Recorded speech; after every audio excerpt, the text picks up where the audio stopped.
रांची से खबर आपको बता दें, नीरू शांति भगत जेएमएम में शामिल होंगी। आजसू के टिकट पर चुनाव लड़ सकती हैं नीरू। ये बड़ी जानकारी, बड़ी अपडेट आप तक पहुंचा रहे हैं। आजसू नेता रहे कमला किशोर भगत की पत्नी है नीरू और आजसू के संस्थापक सदस्य थे कमला किशोर। ये बड़ी जानकारी आप तक पहुंचा रहे हैं। बड़ी खबर इस वक्त की आप तक पहुंचा रहे हैं रांची से, जहां नीरू शांति भगत जेएमएम में शामिल होने वाली हैं। आजसू के टिकट पर चुनाव वो लड़ चुकी हैं। आजसू नेता रहे कमला किशोर भगत की नीरू पत्नी हैं और आजसू के संस्थापक सदस्य थे कमला किशोर।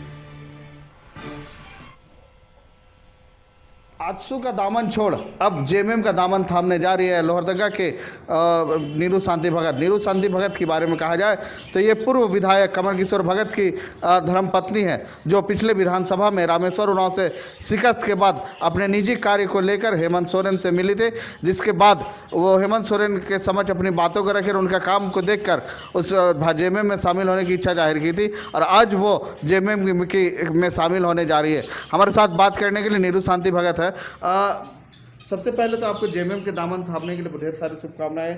और पहली चीज़ कि आप आजसू छोड़ जेएमएम में क्यों शामिल हो रही है? सबसे पहले मैं आपको जोहार करती हूँ।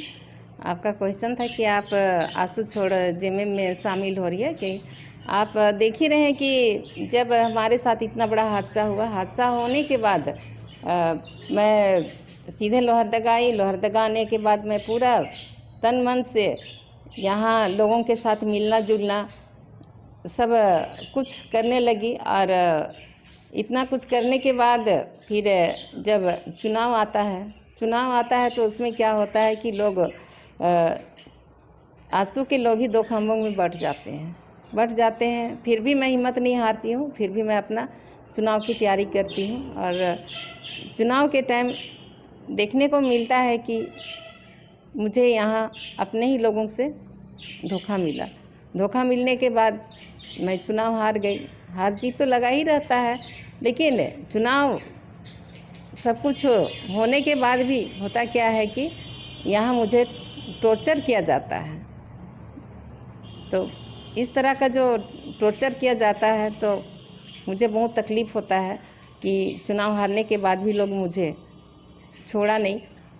तो मैं जब विधानसभा गई थी तो वहाँ माननीय मुख्यमंत्री जी से मिलने का मौका मिला, मैं मिली और उनका जो व्यवहार देखी, मैं उनके व्यवहार से ही प्रभावित हो गई और मैं अपना मन बना ली और मैं अभी जेएमएम ज्वाइन करने जा रही हूँ। आपने कल्पना सोरेन से भी मुलाकात की, क्या लगता है कि महिलाओं को लेकर जो अभी मैया सम्मान योजना है वो कितना कारगर साबित हो रहा है?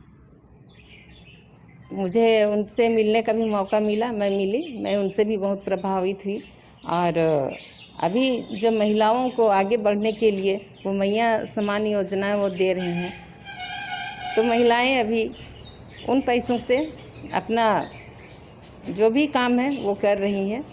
तो महिलाओं को आगे बढ़ाने के लिए ये बहुत अच्छी योजना है। मैं इस योजना की तहे दिल से स्वागत करती हूँ और आगे भी जिसे अभी उन्हें जो दिया जा रहा है ये सब आगे भी ज़रूर वो देंगी और महिलाएं आगे बढ़ेंगी। तो ये थी नीरू शांति भगत, जिनका साफ तौर पे कहना है कि हेमंत सोरेन के व्यवहार और जो मैया सम्मान योजना के साथ में कल्पना सोरेन का जो व्यवहार है उनसे ये बहुत ही प्रभावित हुई है और उसके बाद ही जेएमएम को दामन आज ये थाम रही है। अमित वर्मा, कशिश न्यूज़, लोहरदगा।